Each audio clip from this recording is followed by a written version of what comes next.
Da li može imati netko od građana takvim pitanje još koje? Imam ja jedno pitanje. Evo i gospodina Da li organizatori ovog skupa barataju brojem nezadovoljnih građana za koje oni to tvrde da su oni nezadovoljni, pa sad oni eto brane njihove interese? Gospođo Genov, gospođo Janković. Da, ja bih rekla nešto. Znači... Da bi znali, 4000 građana je protiv, a 2 su za ili obrnuto. Gospodine, tu širite lažnu propagandu. Mi nismo radili istraživanja.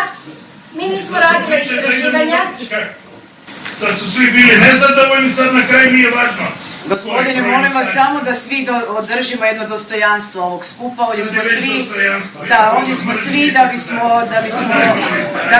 da bismo se lijepo razgovarali, da bi pitali pitanja koja trebaju se pitati. Zbog toga su i predstavnici gradskih vlasti ovdje da bi odgovorili na pitanja koje i vi kao građani imate. Ovo, ponavljam, nisu izbori da bi se donosile procjene koje su na kraju priče u brojevima. Ovo je javna rasprava na kojoj su dobro došli svi izraziti svoje mišljenje kao što ste ga i vi izrazili ovim putem. Hvala vam. Ono što ja mogu reći u ovom trenutku, znači da je za naš Facebook profil pokazalo interes 400... Gospođo Genov, gospođo Janković. Da, ja bih rekla nešto. Znači, demokracija i prava ljudska nisu pitanje broja.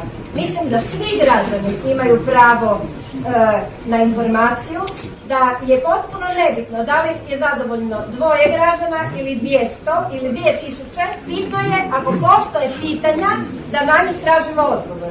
Ne vidim što bi doprinjelo kvaliteti ovog skupa kad bismo mi rekli koliko građana. Naravno da bi znali, 4000 građana je protiv, a 2 su za ili obrnuto. Vi ovako tu širite lažnu propagandu. Mi nismo radili istraživanja. Sad su svi bili nezadovoljni, sad na kraju nije važno. Gospodine, molim vas samo da svi održimo jedno dostojanstvo ovog skupa. Sad je već dostojanstvo. Da, ovdje smo svi da bismo